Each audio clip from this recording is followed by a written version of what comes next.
अब यौवन छ, तागत छ, सिधा बस्नुहोस्, चाँडै सफलता पाइन्छ होइन। अब अवस्था छैन, ठाडो बस्न सकिँदैन, अब उमेर पनि छैन भने गर्नु त पर्यो नि काम। सुतेर पनि गर्नुहोस्, मेचा बसेर पनि गर्नुहोस्, हुन्छ। अडेसा लागेर भन्दा बरु लेटेर उत्तानो परेर लेट्ने, सिधा चाहिँ सिधै हुनु पर्यो नि। सिधा त सिधै हिँड्नु पर्यो। यो नाडीहरू के छ भने त्यसले सिधा जाने बाटो पाएन भने यता र उता चल्यो भने झन् दुखाइदिन्छ। त्यो बाङ्गोटिङ्गो चल्नु पर्यो भने त्यसले दुखाइदिन्छ कि, कष्ट दिन्छ। अनि उसको बाटो पाएन भने, जस्तो खोला आफ्नो बग्ने ठाउँ पाएन भने भत्काइदिन्छ नि। यो त नाडी भने त बग्ने खोला हो, खोला जस्तै हो, गङ्गा भनौँ न, गङ्गा। बाहिर चाहिँ नै हामीले प्रतीकको रूपमा चाहिँ गङ्गा यमुना मानेछौँ भने हाम्रो भित्रै त्यो चाहिँ नि त्यही गङ्गा यमुना। उसले बग्ने ठाउँ राम्रोसँग उसको बाटो पाएन भने भत्काइदिन्छ यसले। अनि विभिन्न रोग व्याधि त्यो आउने कारण त्यस्तो छ। त्यसो भएर सकेसम्म चाहिँ सिधै हुनु पर्यो, नसके लेटेर सिधा हुनु पर्यो। कसरी हुन्छ त्यसलाई सिधा बनाइदिन्छ। र ध्यान भनेको चाहिँ मूल कुरो हामीले सजिलोसँग हेर्नलाई चाहिँ हाम्रो नासिकाबाट श्वास कुन चल्यो त्यो चाहिँ सुरुमा छामेर थाहा पाउने, औँलाले छाम्ने होइन। अनि बिस्तारै आफै थाहा हुन्छ।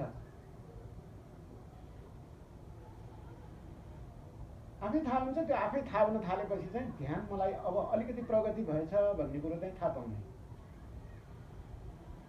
मूल कुरो त जब दुईटा नासिकाबाट एकैचोटि श्वास चलेपछि त उठ्नै मन लाग्दैन नि। उठ्नै मन लाग्दैन। अनि त्यसलाई के भन्छन् भने हाम्रो भाषामा समाधि भन्छन्। सबै कुरा थाहा पाइन्छ संसारमा। अझ संसारका कुरा भन्दा पनि अब यहाँबाट एरिया पनि हुन्छ त्यसको। कति एरियासम्म हामीले मनलाई चाहिँ सूक्ष्म बनाउन सक्यौँ, जति सूक्ष्म भित्र जान सक्यौँ त्यति टाढाको कुरा पनि थाहा पाइन्छ।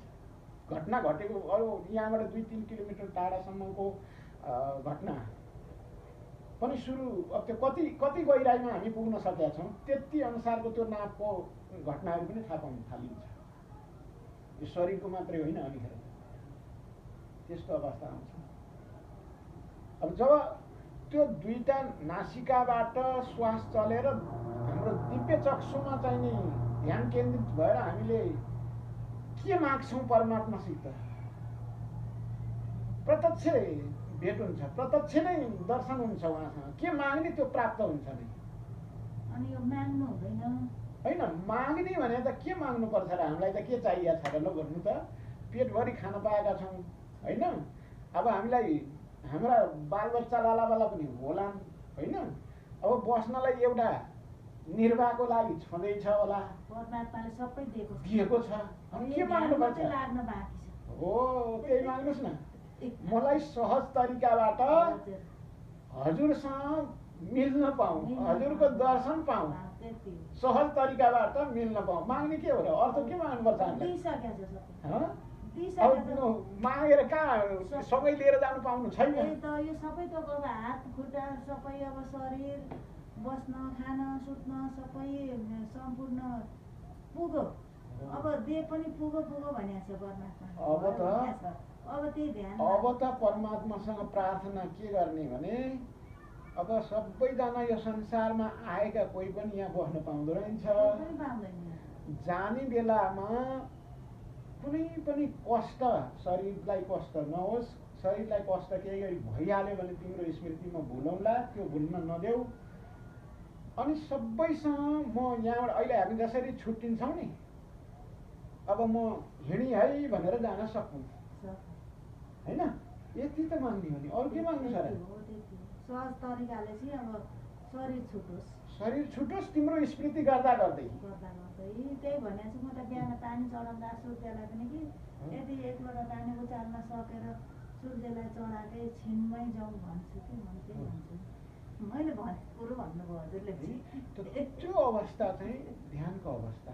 ध्यानको अवस्था भनेको चाहिँ संसारमा कुनै पनि ठाउँमा नअल्मलिएको अवस्था, कहीँ पनि हामीलाई केही नचाहिएको अवस्था।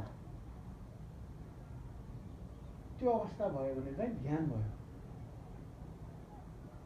मनमा धेरै कुरा चाहिएको अवस्था आयो, मनमा धेरै तर्क वितर्क चले भने ध्यान भएन।